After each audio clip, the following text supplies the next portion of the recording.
Está no ar mais um A Contrapelo, seu podcast de ciências humanas. Esta lucha es por otra civilización. Invadiram nossas terras, roubaram nossas riquezas. Reis, rainhas, príncipes, princesas. Muito bom dia, ouvintes do A Contrapelo. Aqui é o Christian. Hoje nós vamos estar publicando a segunda parte da palestra do Faraco na PUC Minas. Nós agradecemos novamente a instituição por possibilitar que nós fôssemos lá gravar essa palestra. Semana que vem, provavelmente soltaremos a terceira parte, onde é uma conversa com os professores da instituição e o professor Carlos Alberto Faraco. Nós pedimos desculpa pela demora, mas o A Contrapelo é um projeto independente e, portanto, tem pouco recurso e pouca mão de obra.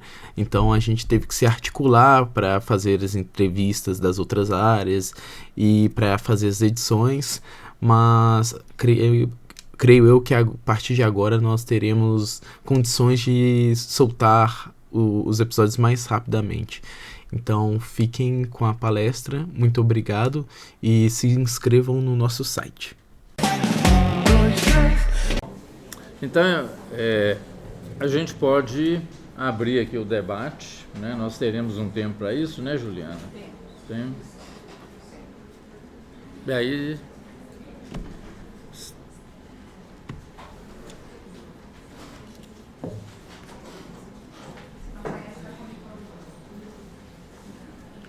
Enquanto está passando, eu posso colocar uma primeira questão para o professor?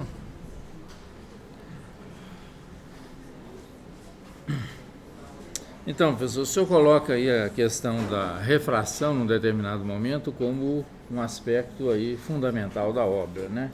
É sempre lembrado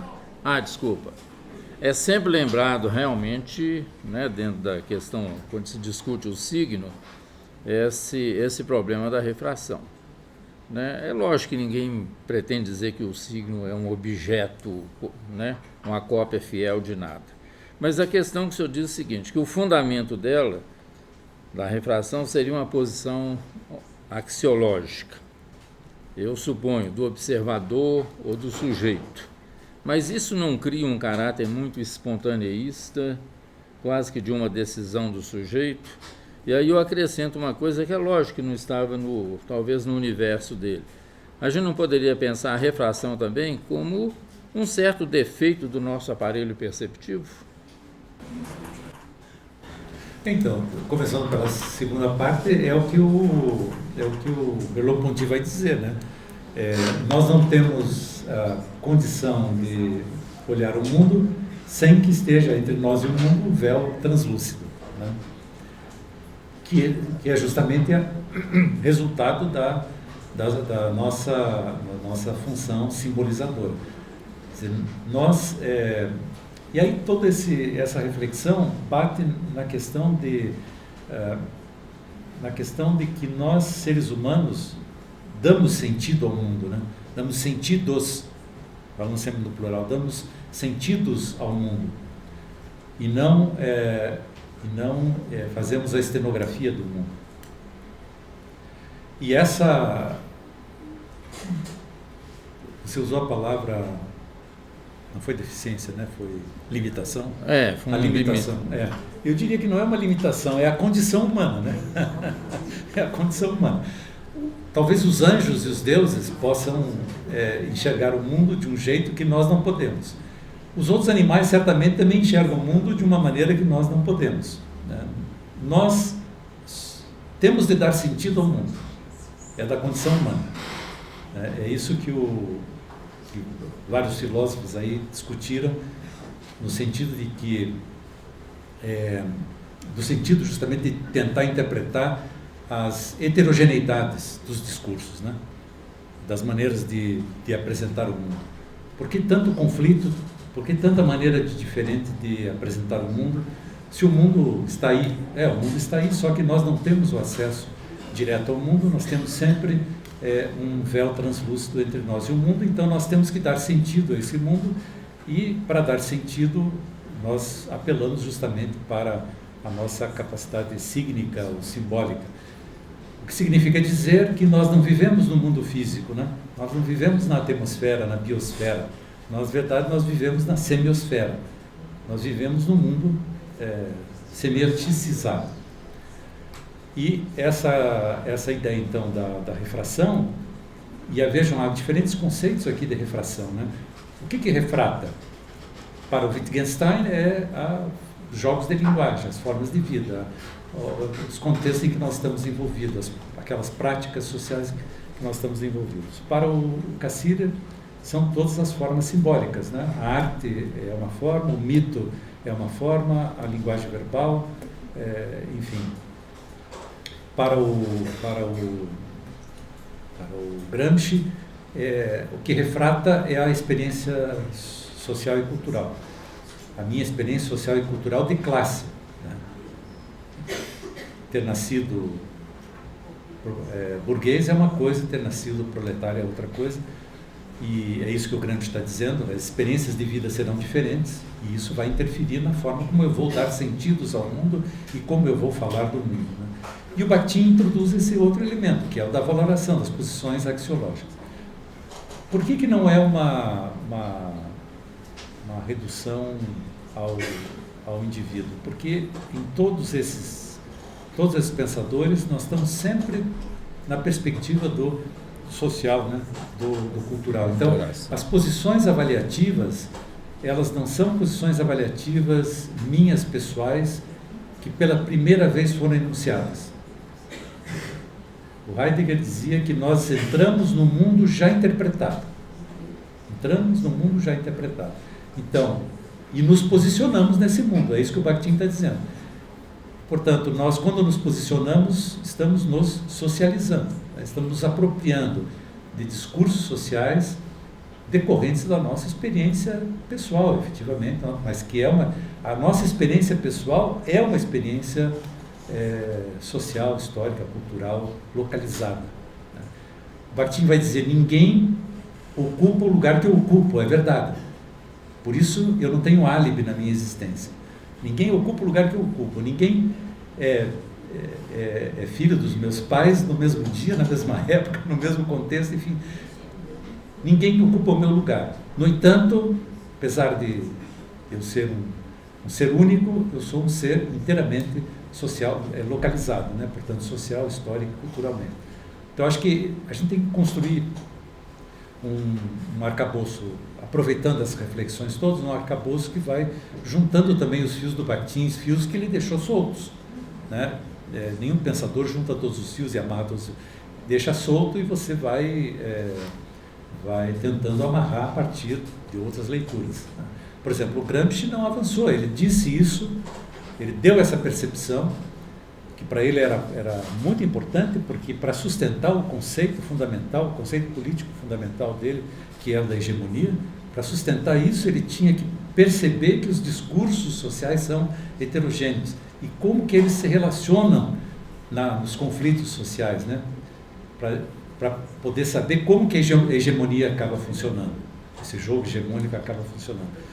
Então, isso era fundamental para ele pensar outras coisas, mas ele não avança na questão da linguagem. Então, vamos lá amarrar os fios que ele deixou solto. Talvez pretensão, mas eu acho que faz sentido. Ok, obrigado. Quem é que é o... Boa tarde, é um prazer poder ouvir o senhor. Eu me sinto muito privilegiado pela oportunidade, agradeço ao programa por nos conceder essa oportunidade. E eu trouxe de casa, como eu tenho certa dificuldade em conversar diante de tantas autoridades nesses assuntos, eu trouxe de casa 2 perguntinhas para o senhor. Uma está um pouco vinculada àquilo que o senhor acabou de tocar aí, e uma outra, se o senhor também puder falar a respeito.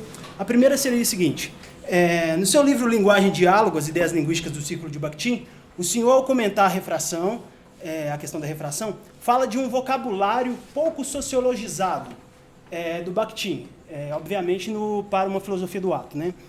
Diante disso, o senhor poderia comentar a respeito da distinção epistemológica que autores como Brandst, Broca e Botta, Serriot afirmam existir entre o Bakhtin e o Voloshinov? Todos esses autores, o senhor certamente conhece eles, até pelas referências que o senhor utiliza, e eles vão tocar na questão de uma diferença epistemológica entre o Bakhtin e o Voloshinov, colocando o Bakhtin como mais neocantiano e o Voloshinov como deixando entrever mais o materialismo dialético dele. O senhor poderia comentar isso? E uma outra questão é a seguinte: o Brandst, num texto de 2004, com tradução, se eu não me engano, em 2012 para o português, um texto excelente chamado O Dilema de Voloshinov. Ele vai falar sobre esse dilema. Esse dilema, se nós não nos enganamos, ele consiste no fato de que o Voloshinov, ao mesmo tempo que se baseia no modelo de enunciado proposto pelo Karl Biller, portanto, o modelo de base anticantiana, o Voloshinov também vai pautar-se numa filosofia idealista da linguagem levada a cabo pelo Kazir, como o senhor acabou de dizer. O senhor pode comentar também a esse respeito? Eu sei que o senhor falou um pouco aí, mas eu falo mais dessa questão desse dilema do Voloshinov. Ok? Obrigado. O vocabulário pouco sociologizante dos primeiros textos do Bakhtin, eu acho que se explicam porque ele estava definitivamente lendo, isso a gente sabe da biografia dele, mas também por testemunhos das pessoas que acompanharam esse período da vida, ele estava lendo diretamente os neocantianos. Então veja, os neocantianos eram os grandes pensadores do começo do século XX, né? Vinham lá do século XIX, mas no século XX, até que apareçam filósofos que contestem, né, os neocantianos, vamos dizer assim, eles eram a onda, né, a grande onda filosófica. Então, do grupo dos amigos do Bakhtin havia um filósofo que havia estudado na Alemanha e havia sido aluno desses neocantianos todos, das principais figuras do pensamento neocantiano. E trazia para a Rússia essa formação. E era um interlocutor constante do Bakhtin. Então, esse início filosófico da trajetória bakhtiniana é neocantiano. Apesar de ele ele lançar questões, já para uma filosofia do ato responsável, lançar questões que remetem a questões sociais, né? Por exemplo, ele recupera ali a interação. Ele introduz a interação, mas como um problema, mas ainda não explora como ele vai explorar na frente. Então, vamos dizer que até a metade dos anos 20, o pensamento dele era basicamente neocantiano. Na metade dos anos 20, ele começa a ter um convívio mais intenso com o Voloshinov, que era um pensador com um dilema, né? Um pensador com um dilema. Uma vez escrevi um texto que chama-se Voloshinov, um coração Humboldtiano, é uma pergunta, e a minha argumentação é de que o pensamento do Voloshinov é fundado no Humboldt. Portanto, ele tem lá uma raiz idealista. Só que o que ele faz? Ele dá uma virada sociológica às categorias que ele se apropria do Humboldt. E essa virada sociológica é compreensível se você se puser nos anos 20 na União Soviética. Certo? Logo depois da Revolução e da Guerra Civil, a questão social, política estava bombando, né? E os intelectuais estavam bombando também esses problemas, em busca de formulações que respondessem ao conjunto de categorias que estavam sendo trabalhadas a partir do Partido Bolchevique. Então, o Voloshinov, vivendo na década de 20, nesse contexto específico, tendo, porém, leitura do Cassirer, tendo leitura do Humboldt, é óbvio que ele vive um dilema, né? Então, o que eu digo é que ele sociologizou essas categorias que ele se apropriou do Humboldt, né? É a forma que ele encontrou para sair do dilema. Ele não fica preso ao idealismo, acho que ele supera o idealismo, e a forma como ele elabora a questão da linguagem vai ajudar nessa superação. E aí você tem outra vez um encontro de pessoas que têm formação muito diferente e tradição de reflexão muito diferente, que é o Bakhtin e o Voloshine. Numa entrevista de fim de vida, perguntaram ao Bakhtin qualquer coisa lá sobre esse trabalho deles na época de 1920, ele diz: a única coisa que nós tínhamos em comum era a concepção de linguagem. Portanto, é uma dica importante, né? Tinham muitas coisas diferentes, muita questão diversificada, mas tinha uma questão comum, que era a concepção de linguagem. Agora, quando você lê os dois, você vai ver que mesmo a concepção de linguística que cada um deles tinha era diferente. Que o Voloshine, quando ele fala da linguística, ele diz: não tem salvação. Não tem salvação. Para o projeto que eu tenho, né, vamos deixar bem claro, aí é mais ou menos o que o Chomsky fez. Para o projeto que eu tenho, o estruturalismo americano não serve. Né? Mas o estruturalismo americano serviu e ainda serve para muita coisa. Me perdoem os chomskianos. Mas, enfim, para o projeto que eu tenho, isso não serve. Voloshine diz a mesma coisa. Para o projeto que eu tenho, a linguística que eu conheço não resolve nada. Ponto. Tem que fazer outra coisa. Não adianta apelar para Saussure, não adianta apelar para Croce, nem Vossler, Spitzer, aqueles grandes nomes que ele analisou. E ele vai partir, então, para a questão do discurso reportado, para a questão do enunciado, do dizer, etc. O Bakhtin, ao contrário, diz: olha, essa é uma questão, o signo linguístico tem uma face fonético-fonológica, uma face morfossintática, uma face semântica, etc. Mas isso aí é problema dos linguistas, né? E eles sabem fazer isso com muita competência. Então, veja, aqui já temos duas coisas, duas posições bem diferentes. O Voloshine dizendo: eu quero fazer linguística, mas para o meu projeto isso que está aí não serve, nada disso serve. O Bakhtin diz: eu não quero fazer linguística, mas o signo linguístico tem tudo isso que chama a atenção dos linguistas e eles fazem com competência. Eu quero fazer outra coisa, eu quero fazer o que ele chamou de metalinguística. Na verdade, o que ele queria fazer era isso que eu tentei apresentar para vocês aqui, era mergulhar na significação das vozes sociais, dos discursos sociais. Como que a significação se dá nessa dinâmica social. Coisa que o Voloshine não entrou e não se interessou, né? Portanto, há diferenças substanciais.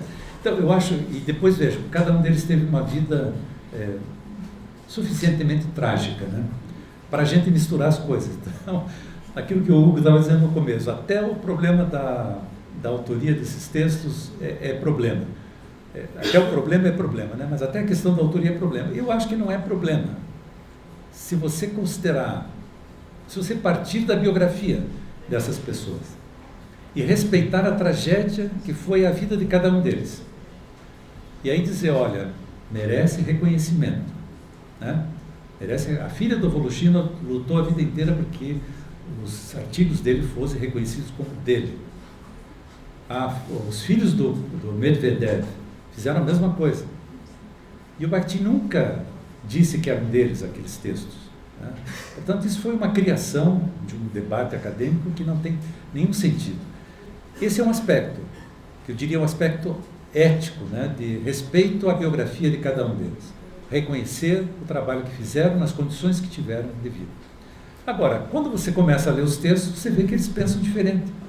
Então, como é que você vai juntar coisa que não bate, né? Certo? E aí é legal justamente isso, você explorar os dilemas, as contradições, porque era um grupo de intelectuais efetivamente muito interessante, né? Muito interessante. Estava fazendo uma confluência entre o que vinha do neocantismo, o que vinha da filosofia alemã, com o que estava sendo proposto naquele momento pela realidade da União Soviética. Professor, boa tarde, meu nome é Vera, sou professora desta casa, sou sua leitora de anos. Paralelamente ao trabalho na universidade, eu dei aula no ensino médio durante muito tempo e suas leituras enriqueceram muito meu trabalho e me ajudaram bastante, aos meus alunos. Quando o senhor fala do autor-criador da fonte Bakhtin, na literatura, e depois diz do véu, translúcido. A minha pergunta é se esse autor-criador esteticamente criado, conscientemente criado, na medida aí da palavra consciência, se ele não seria aquele que tem como objeto o véu translúcido. Se esse não seria o objeto da literatura, no sentido da... legal. E se a função não seria de escancarar, esclarecer ou colocar à disposição do leitor a possibilidade de lidar com esse véu translúcido. E se isso seria um ato filosófico. Perfeito. Olha, nunca tinha aproximado essas duas categorias. Os enunciados, quando se encontram, produzem faíscas dialógicas. Né? Sim, veja que o véu translúcido do Merleau-Ponty são todas as simbolizações que nós criamos. Tá? Linguagem verbal, os mitos, a arte toda, as artes, né? Portanto, no plural. Isso é que constitui o véu translúcido. Portanto, o autor-criador ele está dando forma estética ao que ele percebe no véu translúcido, né? Naquilo que ele está produzindo para o véu translúcido, e ele está justamente se apropriando desse véu para ser o pivô da sua obra literária. Né? O autor, a função autor-criador é transpor para o interior da criação estética posições axiológicas, né? Que estão dadas aonde? No mundo? Não, elas estão dadas no véu translúcido. E essa efetivamente é uma questão filosófica, Compreender, né, a condição humana como uma condição simbolizadora, compreender, né, levantar hipóteses e teorias e conceituais a respeito dessa função simbolizadora é legitimamente um ato filosófico. Muito legal essa aproximação. Agora vai dar pano para manga. Muito obrigada por essa trajetória, principalmente para nós que não somos estudiosos da filosofia, mas pegar esse aspecto específico do Bakhtin. Meu nome é Ivete e eu sou da área de literatura, e justamente me animei a perguntar a partir da questão da Vera, que é a posição. Eu sempre percebi essa posição axiológica como resultante de um conjunto de estratégias utilizadas pelo autor empírico. Resultante, quer dizer, nada a ver com ele mesmo. Mas quando o senhor diz que, por exemplo, Luiz da Silva seria um autor-criador, eu pergunto, como ficaria essa posição axiológica em romances, por exemplo, que não tem esse autor encenado, como Luiz da Silva, em Angústia, ou como Paulo Honório, em São Bernardo. Então, como é que ficaria? Quer dizer, vejo que não saberia responder a essa questão pelo viés da identificação do autor criador com Luiz da Silva, por exemplo. Obrigada. Eu dou esses exemplos bem concretos de Luiz da Silva e Paulo Honório e o Bentinho, enfim, justamente para tentar dar uma concretude à ideia do autor-criador, né? A ideia de que há uma função imanente ao objeto estético que organiza o objeto estético. E essa função imanente, na visão do Bakhtin, é uma função axiológica, é um posicionamento axiológico. Então você poderia tirar os exemplos e dizer que o que é um romance, né, na cabeça do Bakhtin. O romance é uma criação estética ou é uma transposição estética das vozes sociais. Certo? Então o romance faz uma transposição estética das vozes sociais. Elas estarão lá representadas. Como elas estarão representadas? A ver. Né? A ver. Porque se o senhor pega o Paulo Honório de São Bernardo, a posição axiológica do romance, não é necessariamente a posição de Paulo Olavo. Perfeito. Tá, Perfeito. porque tem um contraponto. Isso que eu acho que é só a identificação, a questão da posição axiológica eu compreendo bem, mas só a identificação com essas figuras narradoras, escritoras de romance, que na verdade são estratégias também do romance. Sim, sim. Então, você sempre tem que lembrar que a visão de linguagem do Bakhtin é heteroglossia. E heteroglossia dialogizada. E o romance é a transposição estética da heteroglossia. Então, isso que você diz, de repente tem um contraponto? Tem, porque na heteroglossia dialogizada é exatamente essa dinâmica do ponto e do contraponto, né? Portanto, é isso mesmo. É pensar o romance como representação, ou como transposição estética da heteroglossia e da heteroglossia dialogizada. E ele vai dizer a tal ponto, né, o Dostoiévski, por exemplo, na teoria dele, né, chegou a tal ponto na transposição estética da heteroglossia que não tem nenhuma voz dominante. E por isso também os romances do Dostoiévski acabam assim. Formalmente eles têm um problema no acabamento, porque ele não estava interessado nessa construção de um enredo fechadinho e harmônico. Ele estava transpondo esteticamente a heteroglossia da maneira como ele tinha percebido, né, naquela sua conjuntura. Obrigada, pela sua exposição. Acho que localiza para a gente, que é da literatura, muitas coisas da ordem da filosofia que nos ajudam. A minha pergunta mesmo, ela é bem churuca, mas eu vou aproveitar a Vera Lopes para dizer o seguinte, que quando o senhor disse sobre o véu, né, eu fiquei me lembrando do debate entre os realistas e românticos em Portugal, né, sobre a nudez crua da realidade, o véu diáfano da fantasia. De uma certa maneira, há uma analogia entre essas questões, né? E aí eu entro nessa questão da filosofia e na questão que o senhor disse no início, dizendo assim, por que é que ele não continuou, né, o eixo estético? O ético. E aí o senhor coloca como uma primeira questão foi o aparecimento do Freud. Quer dizer, na verdade, a psicanálise é uma das hipóteses, né, que o senhor levanta para que não haja essa... Aí eu fico me perguntando o seguinte, né? Primeiro eu queria saber, a michuruca é essa, se ele, quando Freud faz o estudo de Dostoiévski, e ele faz o estudo de Dostoiévski, se é possível saber se houve a leitura de Freud por ele. Se ele leu o ensaio sobre Dostoiévski do Freud. Será? Será? Ele deu É uma boa pergunta.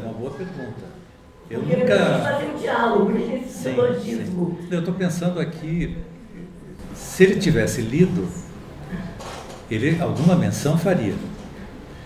Ele não era muito bom de citações, né? Ele dizia, ele tem aquela frase dele lá a respeito das citações.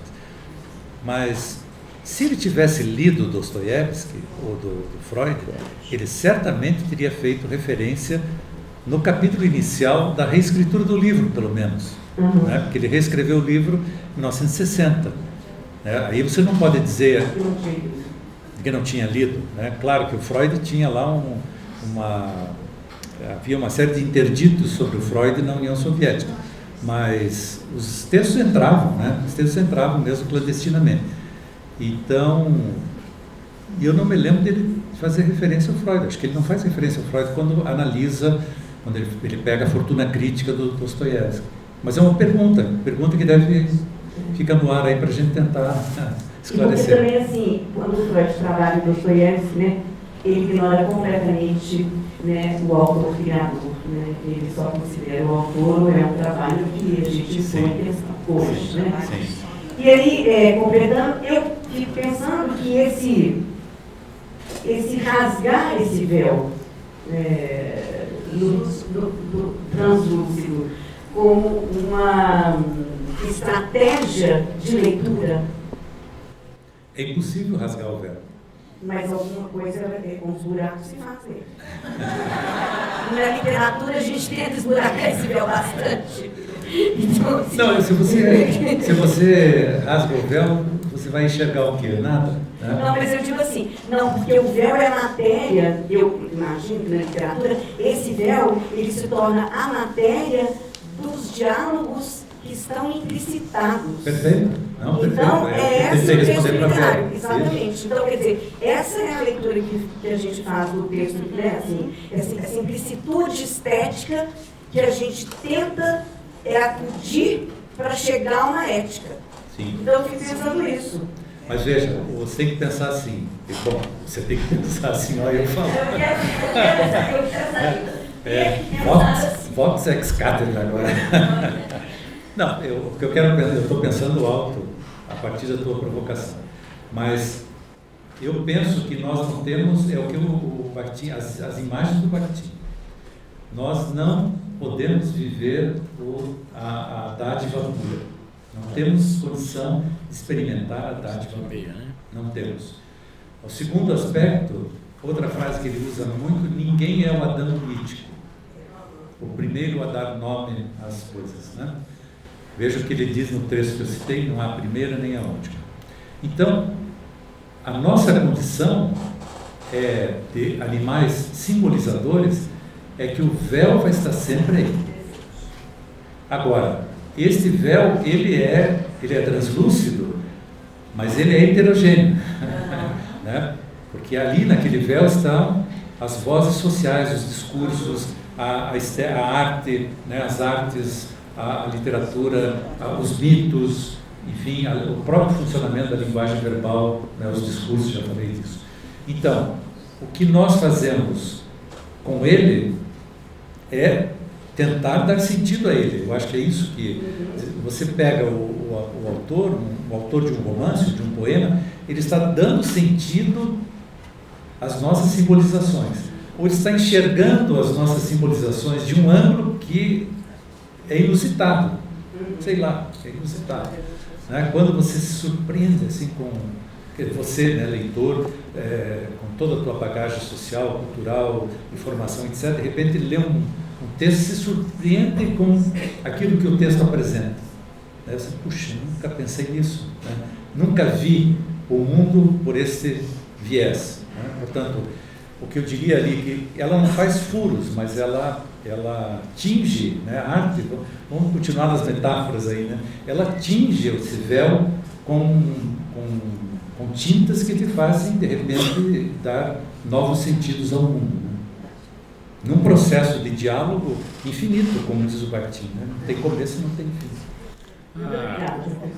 A alucinação e a ilusão não seria uma forma de romper com esse véu, não? Acho que também não, né? Porque você, quando alucina, você cria signos, não é? Ou não? Eu, quando alucinei, eu me lembro de criar símbolos, signos, né? Terríveis, infernais, mas enfim. Gente, eu alucinei tomando um remédio antigripal, hein? Então vocês cuidem dos antigripais. Mais uma questão. A última, né? Desculpa, mas quando você fez referência sobre o véu translúcido, você estava citando Merleau-Ponty. Estava citando Merleau-Ponty. Tá. Eu só queria acrescentar sobre a questão da impossibilidade de rasgar esse véu, porque o Merleau-Ponty, antes de morrer, disse que nós somos um si por confusão e narcisismo. Não é impossível rasgar esse véu. Está ótimo. Para encerrar a conversa, está ótimo.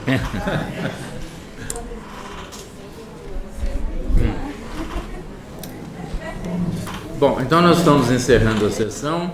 Gostaria de agradecer ao professor Faraco pela conferência, né, pelos ensinamentos aí, pelas provocações, certamente.